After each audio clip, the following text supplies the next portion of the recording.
nikasema nishirikiane na wewe. Nilikuwa ninatazama katika mitandao ya kijamii nikawa nimeona filamu moja inaitwa The Silence, imeigizwa na mtu mmoja anaitwa Martin Scorsese. Sasa ni filamu ambayo inaonyesha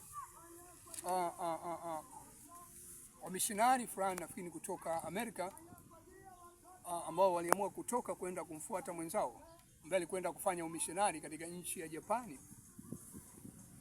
Lakini walipofika huko sasa wakaja kugundua kwamba yule mwenzao waliyemfuata ambaye alikuwa kasisi alibadilishwa na kuingia katika dini ya Ubudha.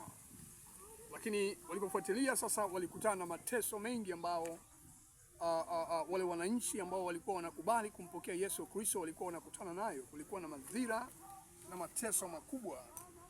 Ambaye hujapata nafasi ya kuiangalia hii filamu ya The Silence, unaweza kuiangalia. Imeandikwa na huyu Martin Scorsese. Unaweza kuona mateso ambayo waliyapata hao Wakristo. Walikuwa wanapata mateso mazito sana.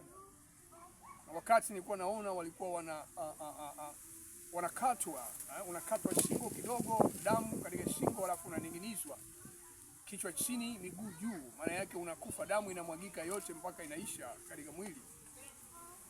Kwa hiyo kulikuwa na mateso mengi, lakini wakati fulani unaweza kuona kuna watu walikuwa wameteswa alafu wamekwenda kufungwa katika mahali ambapo kuna mawimbi ya bahari. Imetengenezwa miti aina ya kama misalaba fulani, maana yake wananing'inizwa kwa kumefungwa mikono yako. Kwa hiyo mawimbi yanaporudi yanakupiga, unazama, unatoka ukiwa pale mpaka unakufa. Mateso yalikuwa mengi sana, ukiacha watu walikuwa wanachomwa wazi, wanamwagiwa mafuta, ngozi zao zinashushwa na mafuta yakiwa ya moto. Utaitazama ukipata muda, lakini mimi nitaka nisemee kitu kidogo. Nilipokuwa naitazama pamoja na kwamba ni historia ya kweli, nitaka ni mimi niongezee mwishoni jinsi ambavyo inamalizika. Inaonekana pia hata wale wajumbe wawili ambao walitumwa nao pia waliishia yule mjumbe mwingine pia aliyekwenda ambaye alikuwa anategemewa kwenda kufanya ukombozi, naye pia alifanikiwa kubadilishwa na kuingia tena katika dini ya Buddha. Matokeo yake Ukristo ukawa kama umenyamaza katika lile eneo la Japani. Lakini ashukuriwe Mungu ambaye ninajua kwamba neno la Mungu haliwezi kuzimwa wala haliwezi kukomeshwa na watu au na mateso ya aina gani. Kwa hiyo kile kilichofanyika na yule kasisi hakikuwa kitu cha kishujaa. Kilikuwa kitu ambacho ni usaliti mkubwa aliofanya.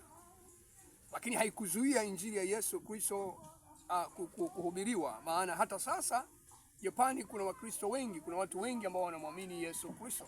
Lakini yule kasisi na mwenzake mwingine ambao waliingia katika kumkana Yesu Kristo wamekufa katika dhambi na wamepoteza ile thamani waliokuwa nayo ya wokovu ambao wangeipata.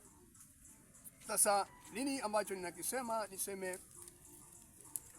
haya mambo yanatufundisha sisi kwamba kuna wakati kuna kupita katika mateso. Lakini mimi niseme kwamba hata kama mateso yatakuwa mengi kiasi gani, usifikie hatua ya kumkana Yesu Kristo.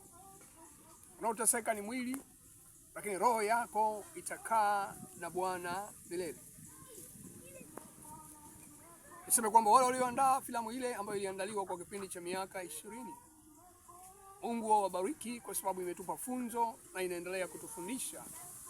Lakini mimi na wewe tujiandae tukijua kwamba yaliyosemwa yaliyo mabaya zaidi yako mbele yetu. Kumetupasa kusimama na kuwa watakatifu. Nikukumbushe kwamba Yesu Kristo yuko njiani kuja. Jitakase wewe ambaye hujamwamini Yesu Kristo, mwamini sasa kama Bwana Mwokozi wa maisha yako. Katika jina la Yesu Kristo, amen.